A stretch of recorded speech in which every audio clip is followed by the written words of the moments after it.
I'm happy and elated to be here today to commission the 220 kV Polpitiya-Hambantota Transmission Line and also the 220 kV new grid substation in Hambantota.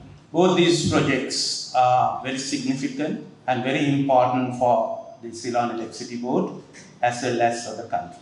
This line of 150 kilometers, 220 kV, the longest transmission line in the country, is very vital infrastructure for the management of the transmission network in the country. This line will connect Polpitiya and the Hambantota by giving adequate transfer capability of power from Lakshapana complex and from many other places to the southern province. So contribution from this transmission line will be immense for the system control center to manage the day-to-day affairs of Sri Lanka. This transmission line and the grid substation will add a lot of value to the southern province. We have had difficult times in the southern province, meeting the demand of the southern province due to the bottlenecks in the transmission line. So from today onwards, there won't be any bottlenecks. So we can really supply power to the southern province from various parts of the country. This transmission line and the grid substation will also pave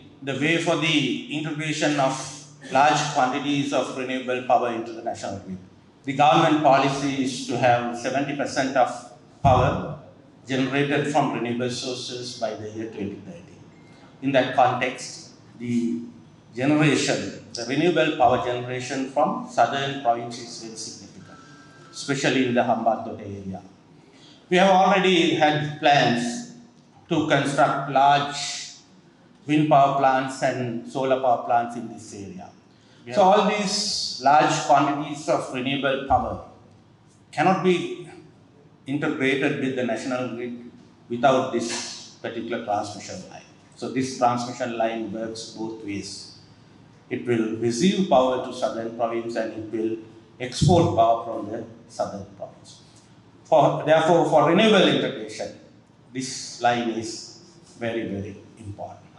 We faced enormous challenges during last many months of providing 24/7 power supply to southern province.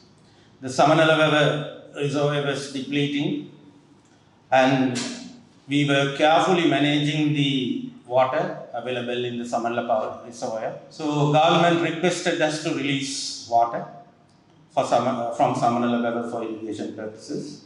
So we agreed. And it came to almost the minimum operating level. If we go beyond minimum operating level, then we have to shut down Samanala power station. So only savior was this transmission line. So if this transmission line is not coming in time and the water is depleting in Samanala level, and then we will have to impose power cuts in southern province. So we were on pins.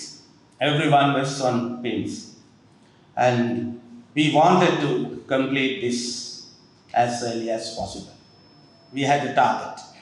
Target is to complete within 10 days.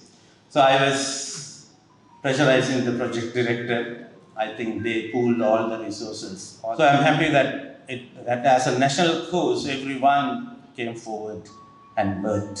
So we could complete the work, manage this construction line and to commission it today. So on behalf of CEB, I take this opportunity to thank everyone who worked very hard, from the contractors to the CEB project teams and all the other branches and everyone who supported to construct this line.